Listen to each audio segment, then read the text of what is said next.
रुपयो मुफ्त जो गिरह बिब में पइन बची दादा इन जो शिकार के बदान फकीर दी करी आए कृपा है असाजे शहर में नाटक मंडलियों सब रक्स जेके भी थींदा आखिर दुनिया मशहूर फकीर जी दुआ सा वारे वाह शेखता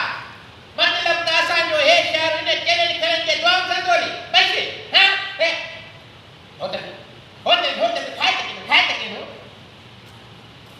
छा बोला बिलो what is बिलो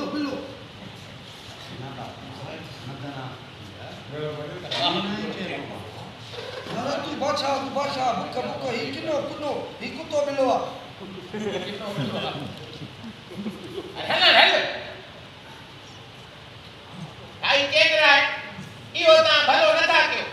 जो चैलेंज करन के पंहिंजे घर में विहारे असां ते किचरू था करायो बची चैलेंज के थ्रू उन्हनि जी ॻाल्हि का थिए